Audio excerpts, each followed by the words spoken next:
The San Francisco 49ers just made another move on the defensive line, and let's be real, they need it. Outside of Nick Bosa, the defensive line has left a lot to be desired, been inconsistent, lacking inspiration much of the season, injuries all over the place. In today's video, we're talking about the latest move the 49ers have made, what this means for Nick Bosa's injury, and I got some great news at the end of the video I'll share with you from Kyle Shanahan speaking to the media today, in his presser.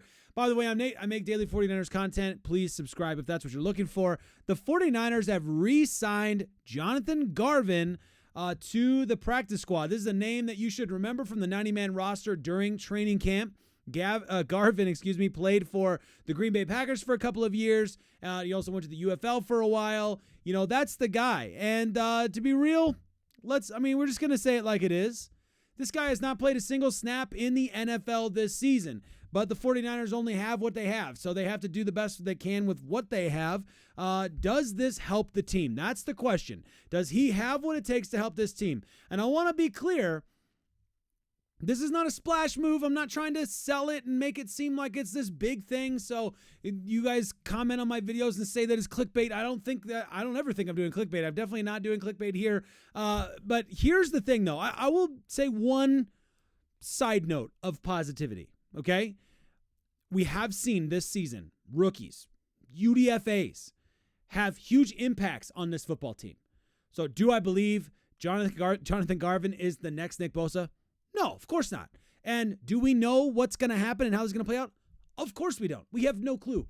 But can the 49ers bring guys in who seem like they're not going to be huge contributors and they turn into huge contributors? Absolutely. So the opportunity is there for the guy. Unfortunately, he's depth at best. But I think the more interesting side of this move is, what does this tell you about their confidence in Nick Bosa? What does this tell you about what the 49ers think about Nick Bosa's injury? And at first, I felt really down on that, but I've actually got some good news for you, okay? The 49ers did have, you know what? Before I go to the good news, and I'm sorry, I swear I'm not trying to tease you, but we're talking about how good Jonathan Garvin was for the Green Bay Packers before going to the UFL. He was a guy. He was a depth guy. And he had minimal involvement in those games. Again, doesn't mean past results are not perfectly indicative of present potential, right? So just because he didn't have the best, games or seasons or whatever, doesn't mean he can't have some good ones. But that being said, here's the good news about Nick Bosa, okay? Number one, Kyle Shanahan, he's not out, okay? That's the first thing. He's not out. And when we've seen, like we saw with Wishnowsky, like it was pretty clear from the very beginning, the dude's going to be out and he's probably going to be on IR. That's not where it is, okay? That's good. So, good sign number two, Nick Bosa was interviewed today. He was there in the locker room being interviewed. That was another good sign. And the way he talked about it seemed reasonable. It sounds like he's maybe slightly more sore than he was this time last week. That's a little bit of a negative. I'm just being real with you, all right? I'm not trying to act like I'm only saying the positive things. So who knows if he's going to play this weekend? I think the move to get Jonathan Garvin back on the practice squad is a move that, you're prepared to have another body in the event that Nick Bosa is not able to play. If you had to guess now, Nick Bosa himself, Kyle Shanahan right now, everybody's just flipping a coin. Kyle basically said, I'm not even asking guys whether or not they're ready to go for Sunday at this point in the week, because we don't know where they're going to be. And guys of his quality, I'm willing, this is basically what Kyle said, he's willing to go right up till kickoff for guys like him and guys like Trent based on the position and the importance. While we're talking about importance, guys, how important is he? My goodness. Chase Sr. posted the stats for Nick Bosa. This is great. Overall PFF, 90.3. Pass rush grade, 87.2. Run defense grade, 74.6. Number 1 in pressures, number 2 in hurries, number 6 in QB hits, and tied for 4th in snacks. I think I might have said snacks because I'm hungry, but I actually meant to say sacks. Pass rush snaps, 320. Now, is the team too reliant on Nick Bosa? Yeah, sure. Are the Warriors too reliant on Stephen Curry? I mean, it's kind of hard to play that game because when guys are that good, you want them on the field.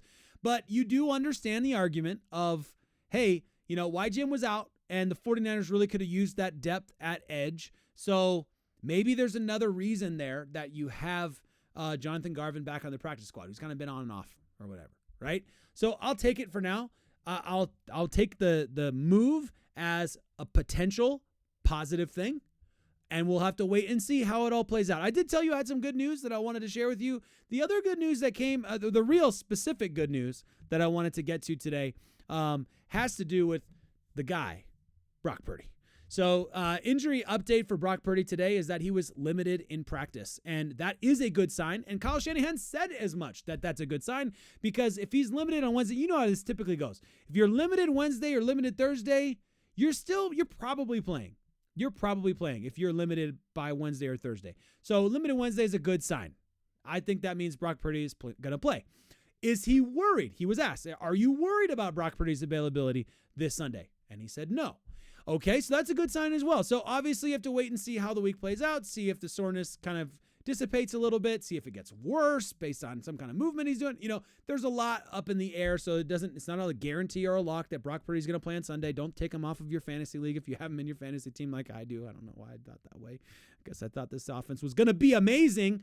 He's been okay for fantasy. But anyway, I think this is really good news that Brock Purdy is feeling pretty good enough to be limited at practice.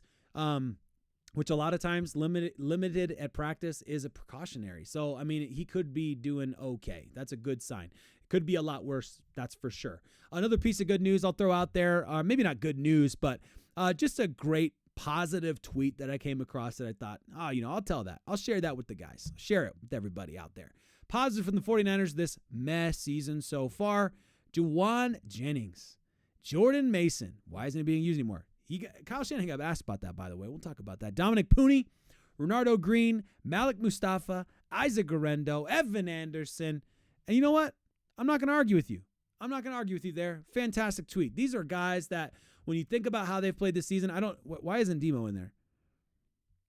We can approach a retool next year with these rookies and veterans like Kittle, Warner, Demo leading the way. Oh, maybe it's just, I don't know. I would definitely throw Demo on the list. I mean, that's crazy to not have him in the list. But anyway, whatever. Kittle too, actually, when he's been healthy, when he's been on the field, actually, pretty much, he's always been good when he missed 2 games. Whatever the case is, about Jordan Mason, about Isaac Guerrero, about Christian McCaffrey. Kyle was asked about that, and I don't want to, I'm just going to tell you my take, all right? You can listen to him yourself. You can form your own opinion, but my take on how Kyle Shanahan answered the question was essentially, we are not focused on how we get Jordan Mason and Isaac Guerrero in the game. They were asking. Larry Krueger asked if he would consider having both of them on the field at the same time, and he was basically like, "I'm not going to tell you the game plan." Right? So I don't know, yes or no. Who knows? So kind of cryptic in that.